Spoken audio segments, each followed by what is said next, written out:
Saya berhasrat untuk menyentuh 4 perkara: perbelanjaan pembangunan, kemiskinan, statistik rasmi dan subsidi bersasar.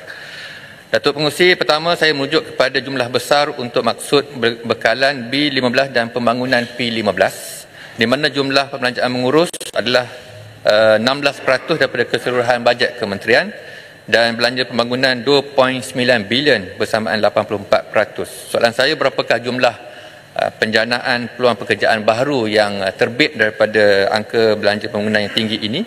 Dan jika boleh, saya pernah juga minta soalan yang sama, dapatkan berapakah jumlah peluang pekerjaan baru yang akan terhasil daripada 90 bilion yang diperuntukkan untuk belanja pembangunan dalam belanjawan 2024. Masih dalam butiran yang sama, Tuan Pengerusi, kemarin pada 6 November, satu mesyuarat Majlis Tindakan Ekonomi Negara M10 telah diadakan, dan di antara perkara yang dibangkitkan adalah kebimbangan di pihak kerajaan terhadap perbelanjaan pembangunan sebenar DE Asas yang semakin menyusut setiap tahun. Walaupun belanjawan kita menunjukkan peningkatan besar setiap tahun, dan ini pasti memberikan kesan jangka panjang kepada pertumbuhan ekonomi negara.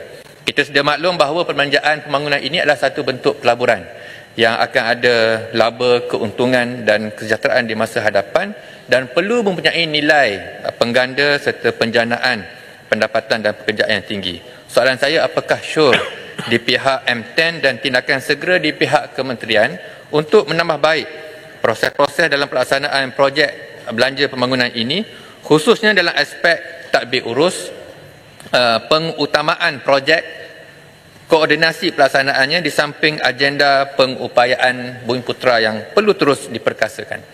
Kedua, Datuk Pengerusi, butiran 020100 perancangan ekonomi, program pembasmian kemiskinan.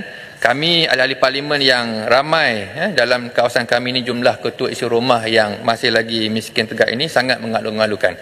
Dan khusus untuk Bacok, kami bersedialah untuk bekerjasama meneruskan program basmi kemiskinan ini, dan saya mengharapkan pelibatan lebih ramai golongan ibu tunggal dan juga golongan belia agar dapat keluar mindset untuk graduasi daripada belenggu kemiskinan ini. Difahamkan tempoh hari mesyuarat M10 turut menggariskan beberapa pendekatan baru.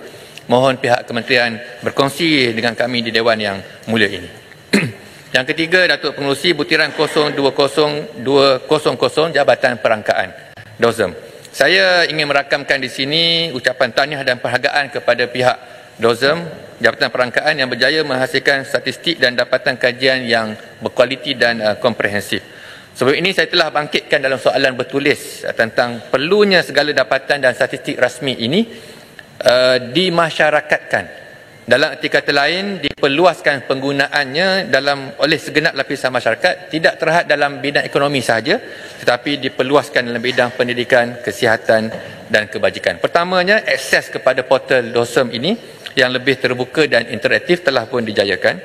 Keduanya, penggunaan istilah-istilah yang lebih mudah difahami oleh kalangan awam, layman's term dengan izin. Dan ketiga, pengolahan dapatan dan statistik ini dalam bentuk visual grafik yang lebih interaktif.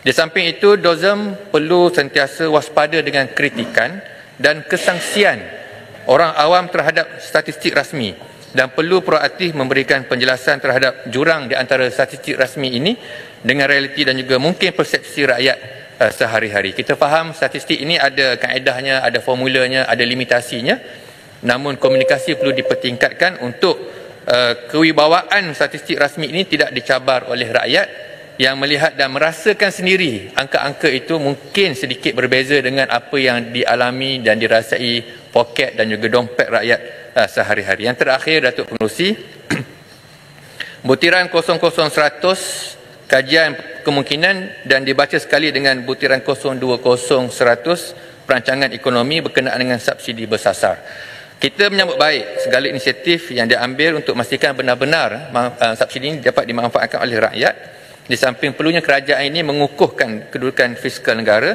dan pada masa sama bebanan kos sara hidup rakyat dapat diringankan.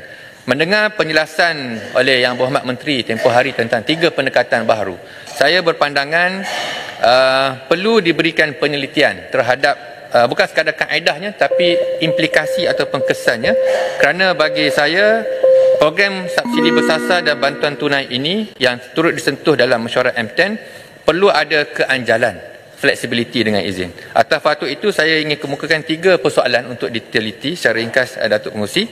Pertamanya, kewangan kerajaan.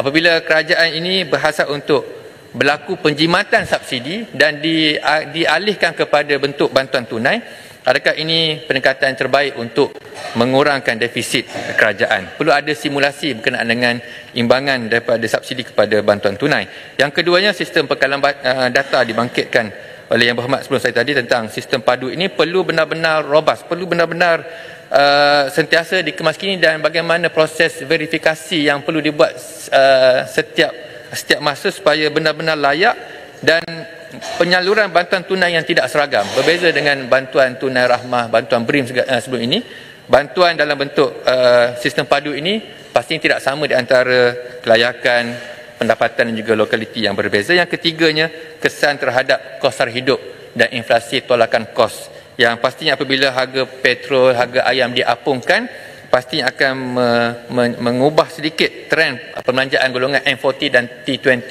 dan pastinya akan ada rantaian kesannya kepada perbelanjaan domestik dan terusnya kerancakan pembangunan ekonomi negara. Jadi inilah saya kira, dan saya yakin perkara ini telah pun diberikan perhatian oleh pihak kementerian, namun implikasi sesuatu dasar baru ini perlu secara menyeluruh dengan izin both sides of the coins perlu diteliti, dan ini penting supaya benar-benar memberikan keuntungan kepada ekonomi dan kewangan kerajaan. Yang paling penting ialah kelegaan kepada poket rakyat, dompet rakyat, tak kira B40, M40 dan T20, semuanya ada hak, ada kelayakan dan ada peranan dalam ekosistem ekonomi negara. Terima kasih, Datuk Pengerusi.